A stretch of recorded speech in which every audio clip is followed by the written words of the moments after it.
پائے ہیں آپ عطر پسند کرتے ہیں عطر لے کے جائیے، آپ کو کپڑے پسند ہیں کپڑے لے کر کے جائیے، آپ کو تسبیح پسند ہے آپ وہ لے کر جائیں۔ ہر ایک آدمی پہلے پوچھ لیتا ہے کہ فلاں کو کیا پسند ہے۔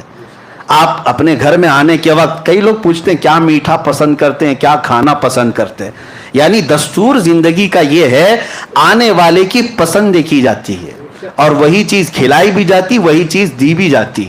لیکن کمال ہے جب رسول پاک صلی اللہ تعالیٰ علیہ وسلم کو رب تعالیٰ تحفہ دے رہا ہے تو رسول پاک کی یقیناً پسند کے مطابق ہی دیا گیا ہوگا، پسند کے مطابق ہی دیا گیا ہوگا۔ اب یہاں سے پتہ چلتا ہے میرے آقا کا کمال، رسول پاک صلی اللہ تعالیٰ علیہ وسلم کو سب سے زیادہ کوئی چیز پسند تھی تو ہم غریب امتی پسند تھے۔ حضور کی یہی کی پسند ہے، امتی امتی۔ اسی لیے رب ذوالجلال نے تحفہ بھی کیا دیا، محبوب یہ آپ کی امت کے لیے ہے، یہ آپ کی امت کے لیے ہے، آپ لے جائیں۔ نبی پاک صلی اللہ تعالیٰ علیہ وسلم کو تحفہ ان کی سب سے عزیز چیز دی گئی، اسی لیے میرے آقا نے فرمایا جعلت قرۃ عینی فی الصلاۃ، نماز میں میری آنکھوں کی ٹھنڈک ہے۔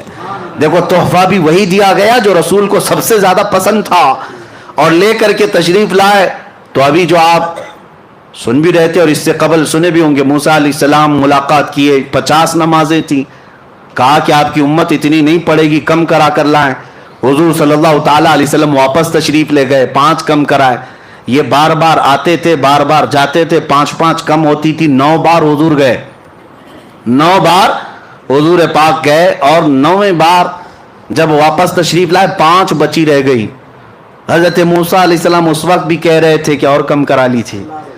حضور صلی اللہ تعالیٰ علیہ وسلم نے ارشاد فرمایا اب مجھے حیا آتی ہے میرے رب کے پاس اور کم کرانے کے، لیکن اللہ رب العزت نے اپنے محبوب سے فرمایا جاؤ محبوب آپ اپنی امت کو یہ 5 دے دیں، لیکن اللہ ثواب 50 کا ہی عطا کرے گا۔ 5 پڑھو گے لیکن ثواب 50 کا ہی دیا جائے گا، اس میں کوئی کٹوتی نہیں کی گئی ثواب میں۔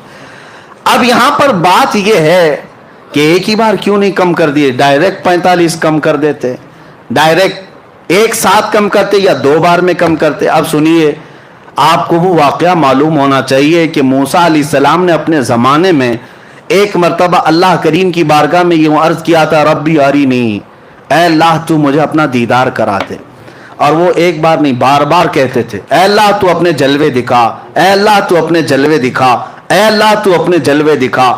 رب تبارک و تعالیٰ کی بارگاہ میں بار بار اصرار کر رہے تھے، تو موسیٰ علیہ السلام کو کوہ طور پر بلایا گیا، پہاڑ پر، اور کہا گیا کہ آپ یہاں کھڑے رہے، رب تعالیٰ اپنی تجلی کی ایک ہلکی سی جھلک آپ کے سامنے پیش کرے گا، اور وہ اتنی چھوٹی کہ سوئی کے ناکے سے بھی کم، سوئی کے کونے سے بھی زیادہ چھوٹی، اور وہ ایک درخت پر ڈالی گئی۔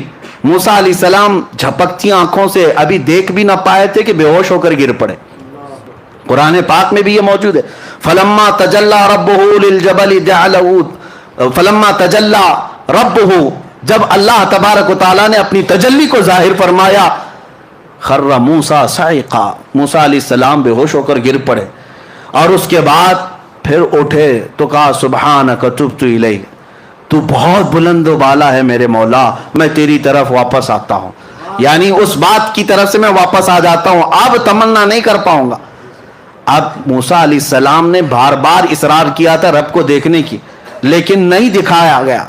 اسی کو اعلیٰ حضرت فاضل بریلوی رحمۃ اللہ تعالیٰ علیہ فرماتے ہیں کہ تبارک اللہ شان تیری تجھی کو زیبا ہے بے نیازی، یا رسول اللہ تبارک اللہ شان تیری تجھی کو زیبا ہے بے نیازی، کہیں تو جوش لن ترانی کہیں تقاضے وصال کے تھے، وہ سرور کشور رسالت جو عرش پر جلوہ گر ہوئے تھے، نئے نرالے طرب کے ساما عرب کے مہمان کے لیے تھے۔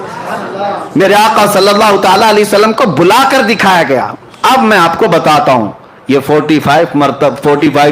45 نمازیں 9 بار میں کم کیوں گئی۔ فقہاء کرام اور شارحین فرماتے ہیں موسیٰ علیہ السلام نے جو اصرار کیا تھا نا اے اللہ تو دکھا دے، اپنا دیدار کرا دے، کتنی بار کیا تھا؟